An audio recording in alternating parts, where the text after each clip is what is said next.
नागपूर जिल्हा मध्यवर्ती बँक घोटाळा प्रकरणात 5 वर्षाची शिक्षा झाल्याने विदर्भातील काँग्रेसचे दिग्गज नेते सुनील केदार यांची आमदारकी रद्द करण्यात आली आहे। येत्या काळात या शिक्षेला स्थगिती मिळेल आणि केदार यांना आमदारकी पुन्हा मिळेल अशी अपेक्षा काँग्रेस कार्यकर्त्यांना असली तरी ते महाराष्ट्रातील DK शिवकुमार म्हणून भविष्यात दिसतील की नाही याबाबत वेगवेगळ्या चर्चा रंगल्या आहेत।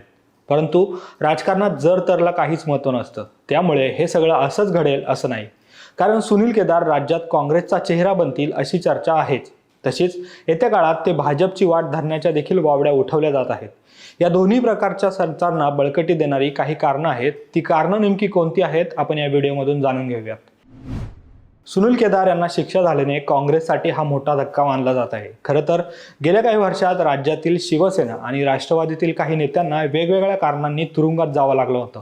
त्यापैकी काही सध्या भाजपसोबत आहेत तर काही विरोधात। त्यामुळे सुनील केदार यापैकी कोणती वाट निवडतात हे जाणून घेण्यापूर्वी त्यांचा राजकीय इतिहास माहिती असणं आपल्याला गरजेचं आहे। कट्टर काँग्रेसचे असलेल्या सुनील केदार यांनी 1995 मध्ये विधानसभा निवडणुकीच्या तोंडावर जेव्हा काँग्रेसमधून तिकीट मिळालं नव्हतं तेव्हा बंडखोरी करत अपक्ष उमेदवार म्हणून विधानसभा लढवली होती आणि पहिल्यांदा आमदार झाले होते। इतकंच नाही तर मनोहर जोशी यांच्या नेतृत्वात असणाऱ्या युती सरकारला पाठिंबा देत त्यांनी त्या सरकारमध्ये राज्यमंत्रीपद सुद्धा भूषवले होते। तर सुनील केदार यांचे वडील छत्रपाल उर्फ बाबासाहेब केदार जे विदर्भातील सहकार महर्षी होते त्यांच्याकडून सुनील केदार यांनी राजकारणाचं बाळकडू घेतलं होतं।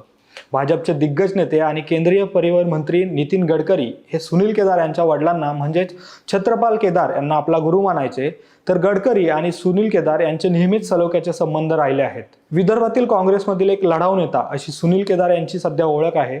त्यामुळे काँग्रेसचा एक आक्रमक चेहरा म्हणून त्यांच्याकडे पाहिलं जातं।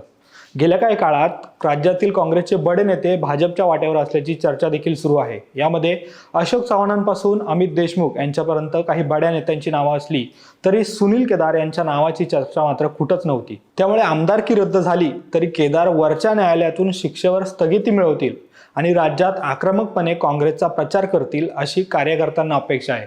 असं असलं तरी भ्रष्टाचाराच्या मुद्द्यावरून त्यांना पक्षांतर्गत विरोध होऊ शकतो असं देखील बोललं जात आहे। त्यामुळे काँग्रेस पक्ष त्यांना येत्या काळात राज्यात कशा प्रकारची भूमिका देतं हे पाहणं महत्त्वाचं ठरेल। त्यामुळे राज्याच्या राजकारणात नेमकं काय घडणार आहे हे येत्या काळात समजेलच। परंतु तुम्हाला याबाबत नक्की काय वाटतं हे आम्हाला कमेंट करून सांगा आणि असेच राजकीय घडामोडींचे अपडेट जाणून घेण्यासाठी आमच्या महाटॉक्स या YouTube चॅनलला नक्की सबस्क्राईब करा।